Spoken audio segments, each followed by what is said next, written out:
kita akan takjub dengan tanda-tanda kebesaran Tuhan terhadap penciptaan manusia dan optimalisasi penciptaan manusia.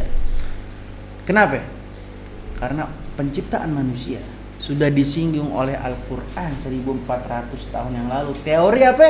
Teori embriologi.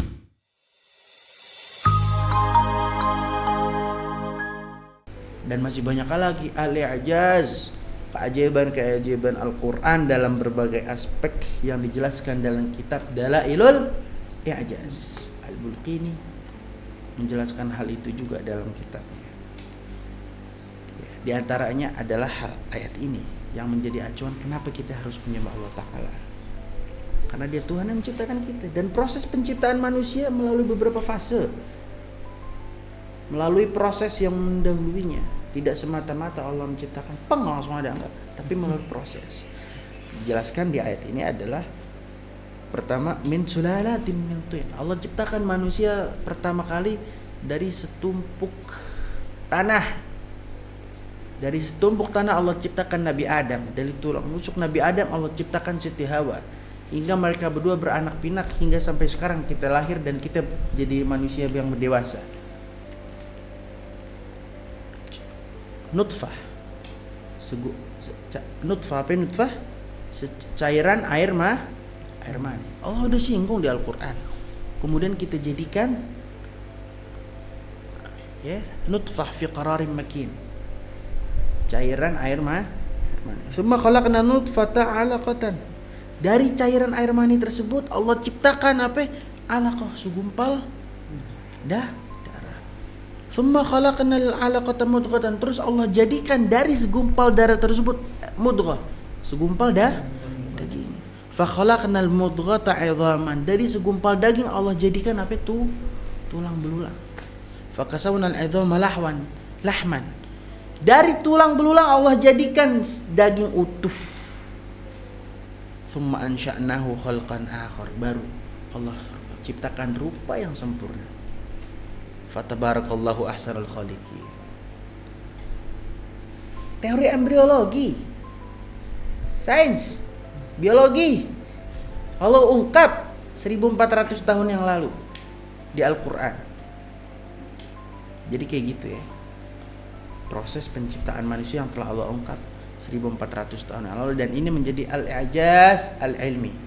Kalau kita kategorisasikan dalam keajaiban Al-Quran, ini adalah salah satu keajaiban Al-Quran. Segmennya adalah al-i'jaz al-ilmi, keajaiban ilmiah. Di Al-Quran banyak terungkap keajaiban ilmiah yang ternyata baru ditemukan faktanya, aktualisasinya di era modern. Di antaranya ini embriologi. Ya.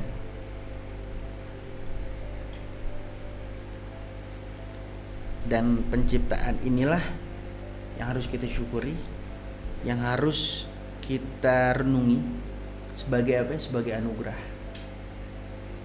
Sebagai anugerah. Kita udah dikasih al-wujud, kita udah dikasih eksistensi oleh Allah Ta'ala melalui proses ini. Dan yang diminta oleh Allah Ta'ala setelah kita terwujud, setelah kita eksis, setelah kita diberi penciptaan apa? U'budullah, sembah Allah, selesai.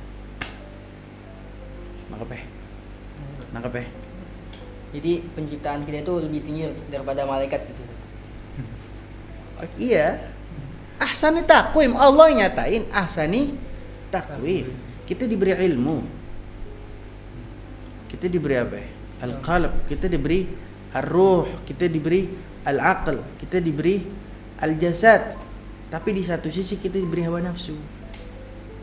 Dan Imam Ghazali di Ihya Ulumuddin menetapkan, menjelaskan juga di Kimia Us-Sa'adah. Antum baca kitab Kimia Us-Sa'adah, rumus kebahagiaan. Itu karangan Al-Imam Muhammad Al-Ghazali, ya. Di situ dijelaskan salah satu tujuan kenapa Allah ciptakan akal adalah untuk mengimbangi hawa nafsu dan untuk menjadikannya sebagai apa? Sarana dalam apa? Dalam meredam hawa nafsu, juga dalam mengatur diri kita agar selalu sesuai dengan perintah Tuhan. Nangkep ya? Kalau kita renungi, ini tujuannya kenapa Allah ciptakan akal. Allah ciptakan akal, Allah ciptakan hawa nafsu. Allah Allah ciptakan ruh, Allah ciptakan qalb, hati, Allah ciptakan jasad. Malaikat nggak punya semua itu. Nangkap ya? Malaikat punya hawa nafsu gak? Enggak punya. Hah? Enak gak? Enak gak di? Enak. Enak gak di? Hah? Enak gak? Nggak punya hawa nafsu enak gak? Terkadang Pikir orang aja sendiri. Ya Allah. Misal nih Adi dikasih daging di Hanamasa. Hanamasa kan tempat ajib tuh buat makan daging ya kan. Grill. Dikasih daging yang mahal 2 juta, 3 juta nih makan. Wagi. Ya, wagyu dan segala macem ya. Yang lain tuh nafsu gak? Dimakan enak gak? Serius nih nggak nafsu nih? Enak. Iya. Kalau ada Adi orang- malaikat bukan manusia dia. Enak dia. Wagi agak mahal Ya, banget. jangan wagyu deh, mie rendang, Nah, setiap kali ayam pop, nasi padang dibuka nih, mau nggak? Mau lah. Itu Pasti nah. mau.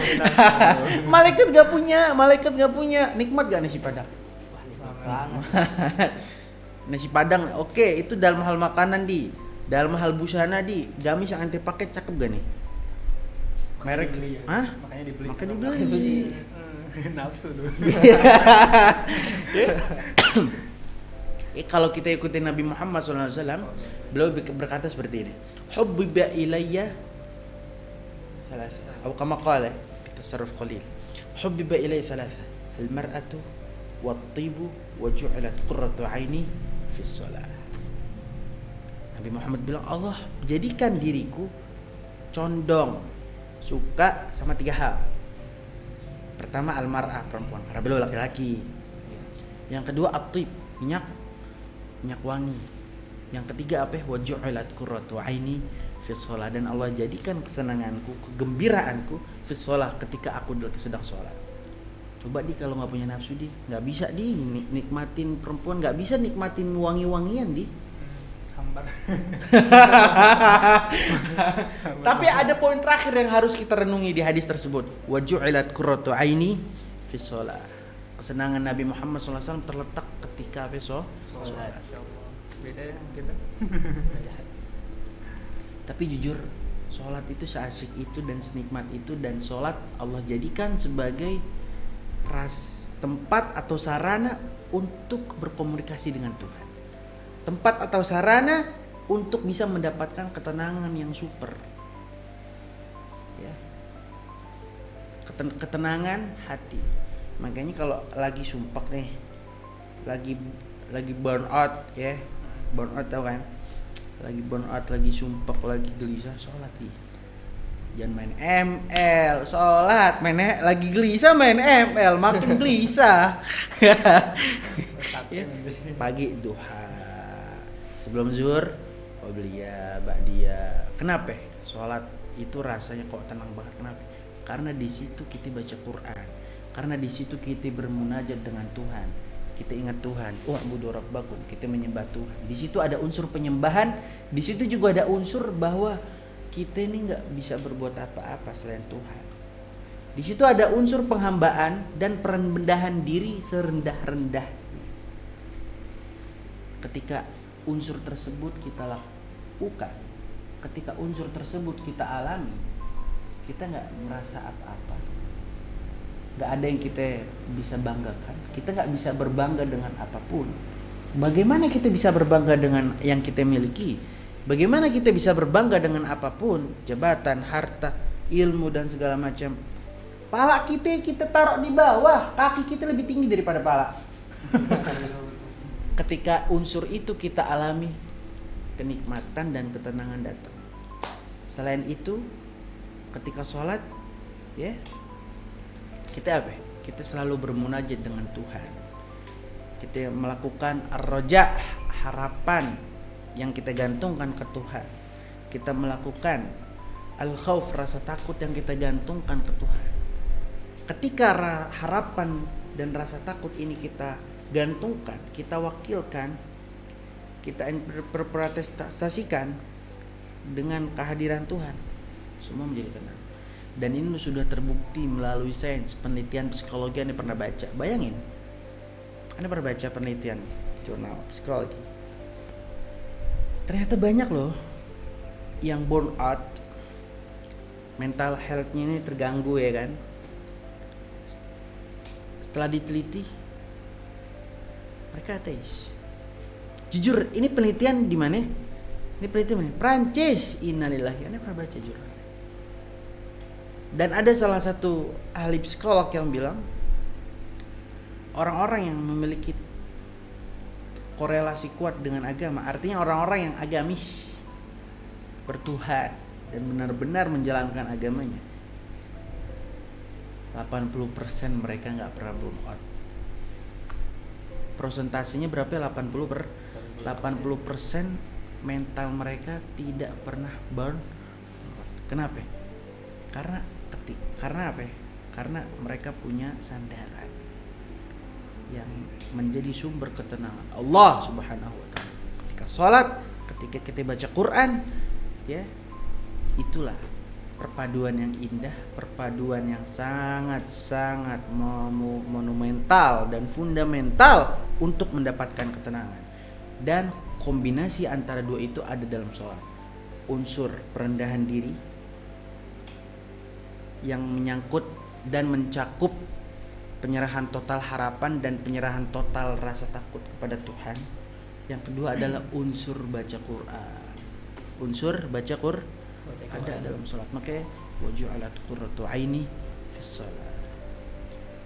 Ketika kita punya sandaran dikuatkan dengan bacaan Al-Quran, tenang. Ini dua faktor psikologisnya ya. Ini dua faktor psikologis. Kenapa sholat menjadi apa? Menjadi tenang. Karena ketika sholat kita menyandar total. Menyandar total. Saking menyandarnya kita ketika sholat, kita anggap diri kita benar-benar tidak mampu melakukan apapun, tidak bisa bertinggi-tinggi, tapi kita merendahkan pala di bagian paling bawah dan kaki di bagian paling atas ketika sujud. Itu penyerahan total kepada Tuhan terhadap apa ya? Terhadap segala urusan yang kita punya. Yang kedua adalah baca Quran. Nah, apa? Makanya nih implementasinya apa? Sholat yang benar itu salah satu implementasi yang bisa kita lakukan dan gampang kita lakukan dalam kehidupan sebagai tanda syukur atas penciptaan yang Allah berikan kepada kita. Lanjut di ayat kedua di. Bismillahirrahmanirrahim. الذي جعل لكم الأرض فراشا والسماء بناء وأنزل من السماء ماء فأخرج به من الثمرات رزقا لكم فلا تجعلوا لله أندادا وأنتم تعلمون. Marhaba, jadi kayak gitu ya. Ayat pertama nih benar-benar spesial karena berisi apa? Berisi seruan untuk selalu mensyukuri penciptaan. Berisi apa? Berisi ajakan, perintah untuk menyembah Tuhan yang telah menciptakan. Jadi mungkin sekian kajian tafsir kita pada pagi hari ini. Penonton pemirsa, jangan lupa subscribe, komentar di bawah ya. Wabillahi taufiq wal hidayah. Wassalamualaikum warahmatullahi wabarakatuh.